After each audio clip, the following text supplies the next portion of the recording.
मेरा नाम सौरभ शर्मा है और आप देख रहे हैं एलआर भारत। आज हमारे साथ में आचार्य राजनाथ झा हैं।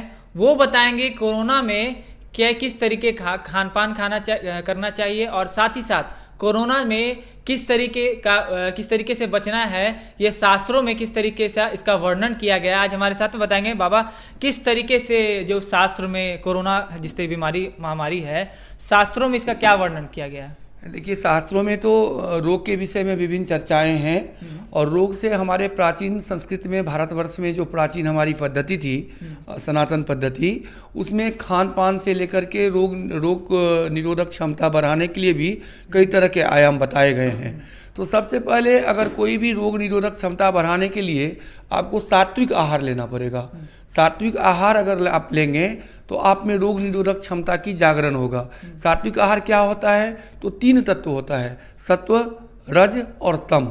ये 3 तत्व में सत्व क्या होता है? बताते हैं। जो सत्वगुणी आहार है यानी शाकाहारी, हाँ, तमोगुणी आहार है जैसे मांस, मदिरा, माछ, प्याज, लहसुन, इसको तमोगुणी बनाया गया। तो तमोगुणी अगर आहार आप लेंगे तो तमोगुणी आहार लेने से आपकी जो आंतरिक शक्ति है उसमें कमी आएगी। तो इन चीज़ों को परित्याग करना चाहिए, तमोगुणी आहार नहीं लेना चाहिए। इससे क्या मतलब कि नुकसान होता है? अगर तमोगुणी आहार लेने से आदमी के व्यक्तित्व में, विचार में प्रेशर आदि सब बढ़ता है और प्रेशर आदि बढ़ने से अन्य तरह के कई तरह के रोग की संभावनाएं रहती है। इसीलिए हमारे ऋषियों मुनियों या जो सनातन धर्मावलंबी हैं, जो वैष्णव परंपरा के लोग हैं, प्रायः सात्विक आहार लेते हैं जिसमें प्याज लहसुन भी नहीं खाते, मांस मदिरा आदि मांस सब का त्याग करते हैं। तो इन चीज़ों का त्याग करने से आपके प्राण शक्ति में वृद्धि होगा।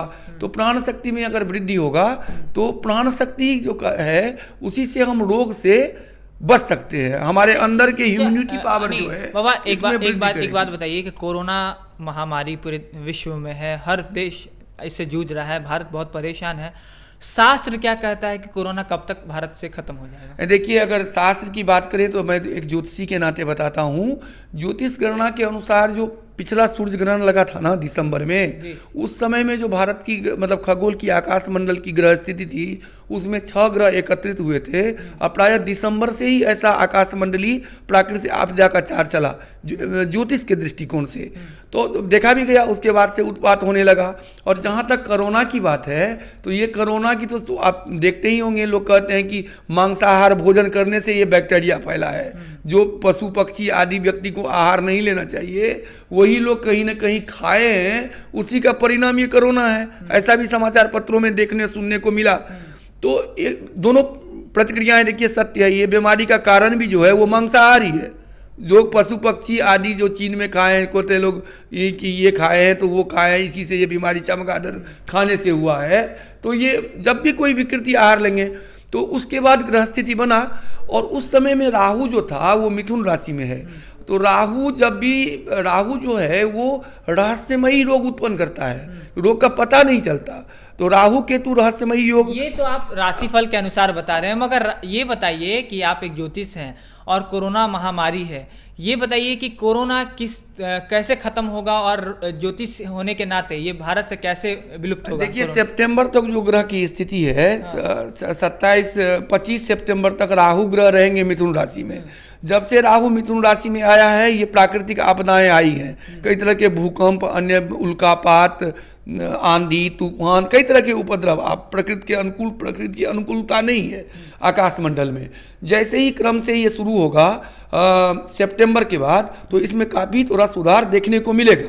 वैसे अगर हम भारत की कुंडली का विचार करते हैं तो अगर स्वतंत्र भारत की जो कुंडली है तो भारत के कुंडली में वर्तमान में चंद्रमा की महादशा चल रही है और चंद्रमा में शनि की अंतर्दशा चल रही है, जो 21 जुलाई कई जगह हमने ये गणनाएं प्रस्तुत भी की है। तो 21 जुलाई 2021 ईस्वी तक रहेगा। तो ये क्रम चलता रहेगा। इसमें क्या है, हम लोग को अपने से बचना होगा। सितंबर तक इससे थोड़ा निदान मिलेगा और जुलाई में पूरी तरीके से खत्म हो जाएगा। सितंबर के बाद इसमें अनुकूलता काफी प्रभावी होगा। जून में ये जो 21 तारीख को ग्रहण लग रहा है, इस ग्रहण के बाद कुछ अनुकूलता नजर आएगी। लेकिन पूर्ण रूप से जो कहें कि दवा वैक्सीन, अभी जो वैज्ञानिकों को कोई वैक्सीन तैयार नहीं हो रहा है, इसमें ग्रहचार भी है, क्योंकि ये राहु जो है ये रहस्यमयी है, इतना रहस्य बनाए रखेगा। बताइए कि पूरे देश में और पूरे विश्व में इसकी वैक्सीन की खोज चल रही है, मगर जो कि सनातन धर्म है, जिस तरीके से ऋषि मुनि जड़ी बूटियों से इसका इलाज करते थे, तो क्या इसका भी इलाज छिपा है हिंदू शास्त्र के अनुसार? बिल्कुल। जब वैज्ञानिक युग नहीं था तो वैज्ञानिक से पहले भी तो हम भारत के मानव जीते ही थे। कुछ न कुछ संसाधन या कुछ न कुछ व्यवस्थाएं तो हमारे यहाँ थी प्राकृतिक उत्पाद से बचने के लिए। अगर उन व्यवहारों को अपनाया जाए तो इससे निजात मिलने की होगा। उसके लिए क्या है, तो आपको प्राणायाम करना पड़ेगा। सुबह जागरण के साथ कुंभक रेचक पूरक जो क्रियाएं होती है, योग की, श्वास की क्रियाएं होती है, इसको करने से आप में प्राण शक्ति में वृद्धि होगा। जब ही प्राण शक्ति में वृद्धि होगा तो आप रोग निरोधक क्षमता आपके शरीर में आएगा, जिससे कोई तरह का विषाणु, कोई तरह का बैक्टीरिया आपके शरीर पे नहीं आएगा। तो हमें शुचिता में रहना है, शुद्धता में रहना है, शुद्ध आहार लेना है और कुछ न कुछ प्राणायाम योग अवश्य सुबह सुबह करना है, ये तो जब तक इसका वैक्सीन नहीं आया। ये तो आप बताया कि वैक्सीन जब तक नहीं आता, मगर वैक्सीन आने से पहले कैसे इंसान अपने आप को सनातन धर्म के जो शास्त्र के अनुसार किस तरीके से अपने ढाल के रखे कि ये महामारी से बच सके? हाँ, तो बताए ना कि इसके लिए सात्विक आहार लें। सात्विक आहार मतलब सत्वगुणी जो होता है, शाकाहारी भोजन करें। साथ ही सुबह उठ करके योगाभ्यास, प्राणायाम अपनाएं। अपने इष्ट देव का जो मंत्र है उसको जप करें, शुचिता में रहें। ऐसा रहने से कोई भी तरह का विषाणु या बैक्टीरिया नहीं आएगा। दूसरी बात, हमारे पूर्वजों ने, हमारे शास्त्रकारों ने भारतवर्ष में बतलाए हैं कि हवन से भी बैक्टीरिया का मुक्ति मिलता है। तो अगर अपने घर में ही अपने जो इष्ट देव हैं उनको नित्य कुछ न कुछ आहुति दें, कुछ न कुछ 10 मंत्र से, 100 मंत्र से, 108 मंत्र से आहुति दें, सामूहिक हवन हो। तो हवन से क्या होता है कि कृष्ण भगवान कहे हैं गीता में कि यज्ञाद भवति पर्जन्याः पर्जन्यादन्न संभवः।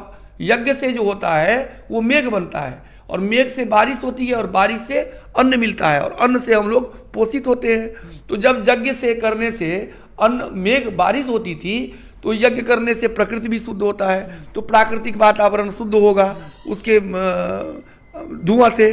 तो इसके लिए लोगों को अग्निहोत्री होना चाहिए, कुछ न कुछ अपने इष्ट देव का, अपने कुल देवता, हर के अपने देव होते हैं, तो उस देव का अनुवर्जन कर करके उन्हें आहुति देना चाहिए। साथ ही सात्विक भोजन लेना चाहिए। हमारे ऋषियों मुनियों या आयुर्वेद शास्त्र के जो हैं सुझाए गए नियम, काढ़ा पीना, तुलसी का सेवन करना, मरीच का सेवन करना, लवंग का सेवन करना, आंवला का सेवन करना, नींबू का सेवन करना, जो हमारी प्राकृतिक चीज़ें हैं इसको अपनाना चाहिए। और ऐसा लेने से हम लोग अपने तरीके से भी इसमें कुछ न कुछ इजाफा हमें प्राप्त जरूर होगा। चलिए, बहुत बहुत धन्यवाद बाबा आपको। तो ये थे आचार्य राजनाथ जो बता रहे थे साफ तौर पर कि किस तरीके से भोजन लें और साफ सुथरा रहें। साफ तौर पर इन्होंने ये भी कह दिया है कि कोरोना से जल्द ही भारत इससे भरने वाला है। साफ तौर पर आपको इससे बचने की ज़रूरत है, सतर्क रहने की ज़रूरत है और कोरोना से भारत एक दिन ज़रूर निजात पा लेगा। पटना से सौरभ शर्मा की रिपोर्ट। अगर हमारे YouTube चैनल को अभी तक आपने सब्सक्राइब नहीं किया है तो सब्सक्राइब करें, बेल आइकन दबाएं, कमेंट करें, शेयर करें। धन्यवाद।